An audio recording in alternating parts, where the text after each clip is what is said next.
le maximum de clés pour résoudre les exercices types que vous aurez à résoudre sur l'hérédité. Donc ce sera principalement dans cette vidéo-là pour les arbres généalogiques. Donc je vais commencer par vous donner les définitions de base et après les différents modes de transmission possibles et leurs caractéristiques pour les repérer au mieux dans un arbre. Donc au niveau des définitions de base, on a déjà la mutation. Donc ça, c'est vraiment modification irréversible et aléatoire de la séquence nucléotidique. Il y a souvent des petits pièges là-dessus, mais c'est assez logique. Et vous pouvez avoir des mutations qui sont somatiques ou germinales. Donc pour les mutations somatiques, en fait, ça va être les mutations qui ne seront pas transmises à la descendance. Donc ce sera toutes les mutations autres que les mutations dans les organes sexuels. Et les mutations germinales, donc qui, elles, peuvent potentiellement être transmises à la descendance. Il faut aussi faire bien la distinction entre morbidité et mortalité, parce que c'est l'objet d'aussi beaucoup de pièges. En fait, la morbidité, ça va être quand on a un allèle délétère, donc quand on est par exemple malade, et la mortalité, c'est quand on est mort. Donc c'est différent quand même. Et donc là, on va voir les différents modes de transmission et leurs caractéristiques. Et donc on a premièrement le mode de transmission mitochondriale. Donc en fait, ça va être une transmission qui est dite non mendélienne. Parce qu'en fait, ça va être uniquement transmis par la mère. Donc, pour le repérer dans un arbre, on va voir que la mère, elle aura tous ses enfants atteints, mais en revanche, si un fils est atteint, il ne transmettra jamais la maladie. Et il faut faire attention, parce que des fois, on peut tomber dans le piège, et si un garçon est atteint, c'est pas possible que ce soit mitochondrial, et du coup, si, c'est juste s'il ne le transmet pas, que c'est mitochondrial. Et du coup, on a également pour les maladies autosomiques dominantes. Donc autosomique parce qu'en fait c'est sur les chromosomes 1 à 22 et dominant parce qu'en fait si le chromosome, enfin l'allèle est transmis, elle va s'exprimer. Donc là pour le repérer dans un arbre généalogique, on n'aura pas de saut de génération et ce sera également indifféremment du sexe. Ensuite on va avoir les maladies autosomiques récessives. Donc là récessive c'est parce que pour exprimer la maladie ce sera chez les homozygotes de l'allèle muté. Donc là sur les arbres généalogiques il y aura des sauts de génération, mais ce sera également indifféremment du sexe. Ensuite, on va avoir les maladies liées à l'X. Ok, du coup, je vous ai fait un petit schéma pour que vous puissiez comprendre mieux.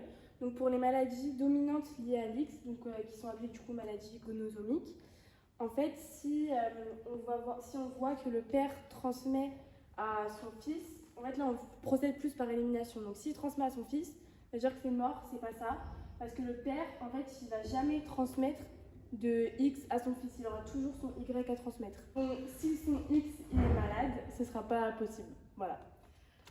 Et ensuite, si on va pouvoir aussi le repérer parce qu'en fait, vu que la maladie est dominante, si le père est atteint, il transmettra à toutes ses filles. Elles seront toutes malades parce que il transmettra quoi qu'il arrive son X à ses filles aussi, vu qu'elles sont XX, et vu que celui-là il est dominant, et ben l'allèle muté il prendra le pas sur l'allèle normal. Donc la fille sera malade. Donc ce mode il est quand même assez rare pour les maladies liées à l'X et surtout des maladies récessives. Et du coup pour les maladies récessives liées à l'X, toujours le père il ne transmet pas à ses fils. Bon, sauf si la mère est aussi malade, mais ça c'est vraiment très très rare qu'elle soit et malade et qu'elle transmette le mauvais chromosome, vraiment c'est très très très très peu probable. Et ils vont avoir des filles qui sont saines, mais qui vont par contre être conductrices. C'est-à-dire que vous pouvez voir dans la descendance des filles des enfants qui sont malades. Voilà. En revanche, les femmes malades, elles vont avoir toujours leur fils malade.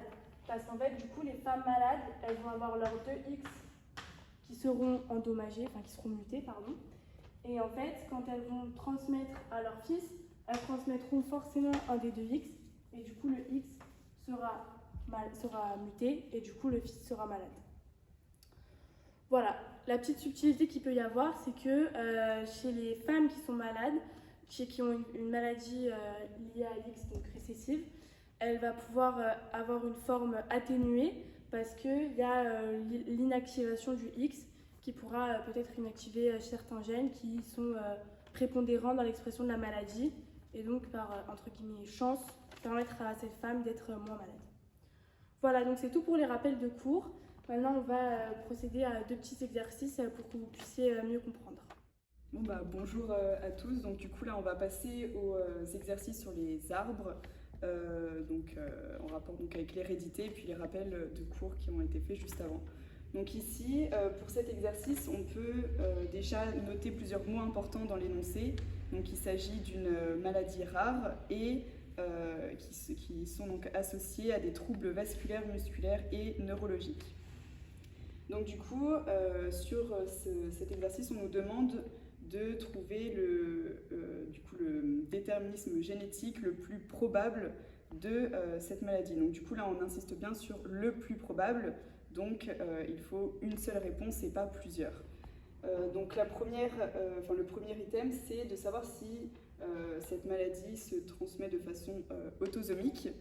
Donc ici, on peut voir que ce n'est pas le cas puisque ici, donc, seules les mères vont transmettre donc, la maladie. Donc par exemple, c'est ce qu'on voit donc, à chaque fois. Donc ici, la mère va transmettre donc, la maladie à ses enfants, donc pareil ici et pareil ici. Alors que les papas ne transmettent pas leur maladie, comme ici. Et je vais peut-être juste rajouter que quand j'ai colorié aussi les cases donc en foncé comme ça, c'est quand la maladie elle est exprimée de façon grave, on va dire, alors que quand j'ai juste assuré, c'est que la maladie elle est atténuée. Donc du coup, pour revenir pour autosomique, donc c'est pas possible, donc voilà, donc parce que les mères vont transmettre la maladie alors que les pères ne transmettent pas la maladie. Donc du coup, pour autosomique, on voit bien qu'ici, par exemple, le garçon est malade, donc ça voudrait dire que le père et la mère sont porteurs de la maladie, donc si c'était autosomique. Alors qu'ici, on voit bien que donc le père n'a pas une forme atténuée de la maladie, donc il ne peut pas transmettre l'allèle qui correspond donc, en quelque sorte à la maladie. Donc ensuite, pour si c'est lié à l'X, donc ici c'est pareil, on voit que c'est pas possible, puisque ça voudrait dire qu'il y aurait donc en fait des hommes malades alors que et des femmes porteuses saines, alors qu'ici on voit donc que toutes les femmes sont porteuses ou sont donc, plus ou moins affectées par la maladie. Donc si on prend le cas de, par exemple, sur celui-là, donc le père, on voit qu'il ne va pas transmettre une partie de son allèle malade, puisque donc, si c'était lié à l'X, il donnerait un X à sa fille, puis donc la mère un autre X. Or ici, donc, on voit que ce n'est pas assuré comme ici. Et après, pour savoir si c'est donc une transmission dominante ou récessive, donc ici, on voit donc en théorie, ça pourrait être dominante, puisqu'ici, il n'y a pas vraiment de saut de génération, mais ça pourrait être aussi récessif vu qu'ici, donc il n'y a pas de personnes malades. Mais c'est très, très, très peu probable. Du coup, le seul item qui est correct, c'est que la maladie, que la transmission de la maladie, elle est de type mitochondrial, puisque donc, les mères transmettent à tous leurs enfants, mais pas les pères. Donc du coup, pour cet exercice, on voit qu'on a deux familles, donc la famille M et la famille N. Donc ici, donc, il s'agit de l'hémophilie, donc qui est encore une fois une anomalie rare. Donc ça, voilà, c'est pour les mots importants dans le texte. Donc pour le premier item, on nous demande si, pour les deux familles, donc M et N, si donc, le mode de transmission le plus probable est lié au chromosome Y. Sauf qu'ici, donc, on voit que ça ne peut pas être possible, donc que l'item est faux, puisque on voit qu'il y a donc, ici par exemple une fille qui est malade, et si c'était donc une transmission par le chromosome Y, ça voudrait dire que ça serait forcément donc, un garçon, puisque la fille a des chromosomes XX et pas XY comme un garçon. Donc ensuite, l'item 2, donc pour la famille N, l'individu donc 1, 2, peut être atteint d'une néomutation récessive. Donc l'item est vrai, puisque donc, c'est pas donc, impossible, enfin c'est pas impossible, mais c'est quand même extrêmement rare, donc c'est quand même probable. Ensuite, donc pour l'item 3, donc pour les deux familles M et N, le mode de transmission le plus probable est récessif. Donc ici, on voit qu'il y a donc un saut de génération. Donc la génération 2 n'est pas atteinte de la maladie. Et donc ici, on voit aussi que la génération 1 et 3 ne sont pas atteintes de la maladie. Donc on peut supposer que le mode de transmission est récessif. Du coup, l'item est vrai. Ensuite, pour l'item 4, donc pour la famille N, le risque pour l'individu 3,7 de transmettre un allèle muté à un garçon est de 100%, sachant qu'ici, on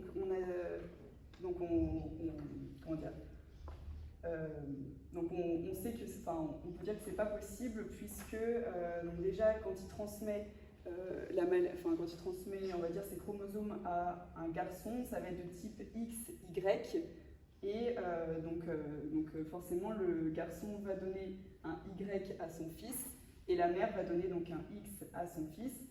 Or ici, l'allèle muté ne se trouve pas donc, sur le chromosome Y, donc la maladie ne peut pas être transmise au garçon et donc c'est même de il ne peut pas la transmettre, donc c'est même de 0%.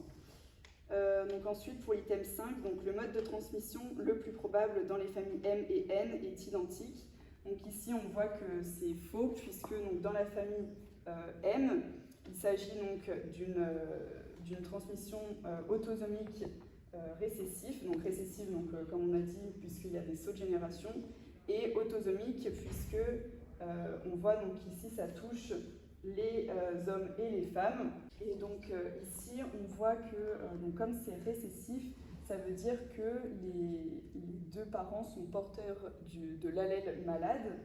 Et si jamais on prenait l'hypothèse que c'était lié à l'X, ça voudrait dire que la mère donne l'allèle malade à son fils et donc le père donne le chromosome Y en quelque sorte. Sauf que ici, c'est pas possible puisque pour ici, par exemple, même des deux côtés, ça voudrait dire qu'il y a qu'un chromosome X, par exemple, là, qui est atteint de la maladie. Or, si c'était le cas, ça voudrait dire que la maladie ne serait pas exprimée et donc on aurait le cas d'une fille, donc comme ici, et du coup pas atteint de la maladie.